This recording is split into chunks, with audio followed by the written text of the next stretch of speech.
Tiga. Bang, abang apa nih bang? Nonton ini bang, ikan nun bang. Yang nelan Nabi Yunus bang. Cerita tentang Nabi Yunus bang. Oh iya. Iya bang. Yes. Allah menghukum Nabi Yunus dengan memerintahkan seekor ikan agar menelan Nabi Yunus. Seperti apakah ikan yang menelan Nabi Yunus? Dalam beberapa sumber, ikan yang menelan Nabi Yunus adalah ikan nun. Digambarkan ikan nun itu seperti ikan paus tapi lebih besar dari ikan paus. Tapi tidak ada yang tahu pasti persis wujud ikan nun, hanya Allah lah yang tahu. Diyakini ikan nun masih hidup sampai hari kiamat. Wallahualam. Assalamualaikum warahmatullahi wabarakatuh. Saya di sini akan menjelaskan ikan yang menelan Nabi Yunus atau ikan nun. Penjelasan tentang ikan nun. Ikan nun dalam bahasa Arab an-nun dikenal sebagai ikan besar atau ikan paus yang menelan Nabi Yunus alaihissalam. Atas izin Allah, kisah ini adalah salah satu pelajaran penting tentang ketaatan, kesabaran, dan taubat. Terima kasih. Nah, saya akan menjelaskan tentang ikan nun dalam Al-Quran, yang dimana di surah As-Saffat 37 ayat 139 sampai 144, yang artinya, dan sesungguhnya Yunus benar-benar termasuk salah seorang rasul. Ingatlah ketika ia lari ke kapal yang penuh muatan, kemudian ia ikut diundi, lalu termasuk orang-orang yang kalah dan dilempar ke laut. Maka ikan nun menelannya sedang ia tercela. Maka sekiranya ia tidak termasuk orang-orang yang banyak berzikir, mengingat Allah, niscaya ia akan tetap tinggal di perut ikan itu sampai hari bangkit. Assalamualaikum warahmatullahi wabarakatuh. Di sini saya menjelaskan hadis terkait ikan nun. Rasulullah Shallallahu Alaihi Wasallam bersabda, doa Nabi Yunus ketika berada dalam perut ikan, La ilaha illa anta inni kuntu minas zalimin, yang artinya tiada Tuhan selain engkau, maha suci engkau, sungguhnya aku termasuk orang-orang yang zalim.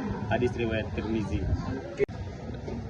Nah, dari kisah tadi, kesimpulannya ikan nun adalah hewan yang menjadi bagian penting dalam kisah Nabi Yunus alaihissalam. Melalui kisah ini Allah mengajarkan tentang pentingnya kesabaran, ketundukan, dan taubat. Doa Nabi Yunus dalam perut ikan menjadi doa mustajab yang diajarkan Rasulullah SAW untuk semua umat Islam ketika menghadapi kesulitan.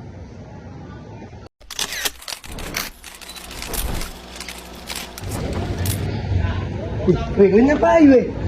Lagi semut bang. Loh, gua nggak boleh. Gimana bang tahu? Dengar ini penjelasannya. Aduh. Assalamualaikum warahmatullahi wabarakatuh, sahabat yang dirahmati Allah. Pernahkah kita memperhatikan makhluk kecil yang sering kita jumpai di sekitar kita? Iya, mereka adalah semut. Dalam Al-Quran, Allah Subhanahu wa Ta'ala bahkan mengabadikan kisah tentang semut dalam surah An-Naml, yang artinya semut. Subhanallah, semut memiliki sistem komunikasi yang luar biasa. Mereka mampu berkoordinasi dengan sempurna dalam koloninya. Hal ini terekam dalam Al-Quran Surah An-Naml ayat 18 yang menceritakan bagaimana seekor semut memperingatkan koloninya akan kedatangan pasukan Nabi Sulaiman.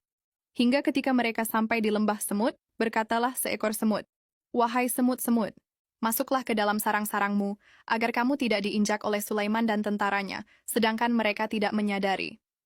Sungguh menakjubkan bagaimana semut-semut ini memiliki sistem organisasi yang begitu rapi.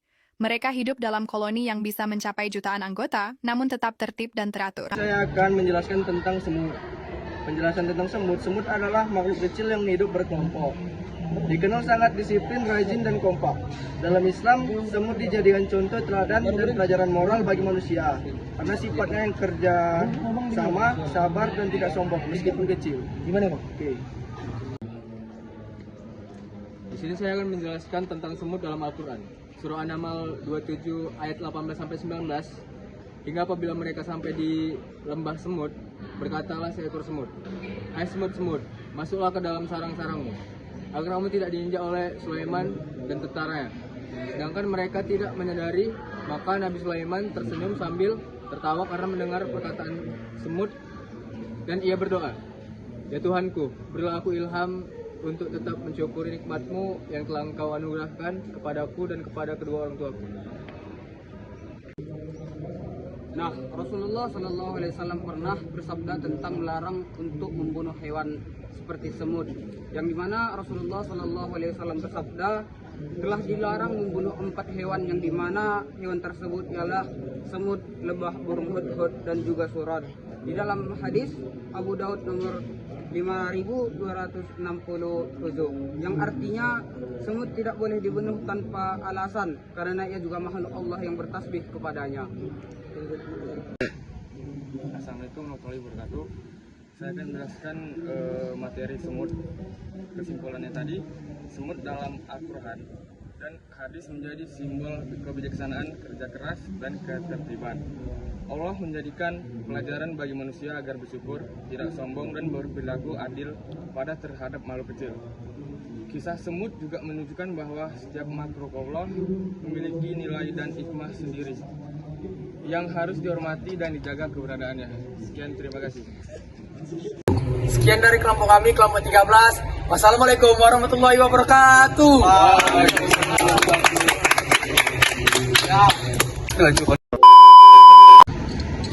Apa ya?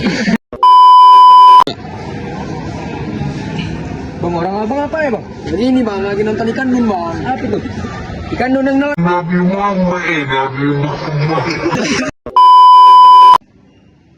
Dekat maju, maju. Pusing. Sa.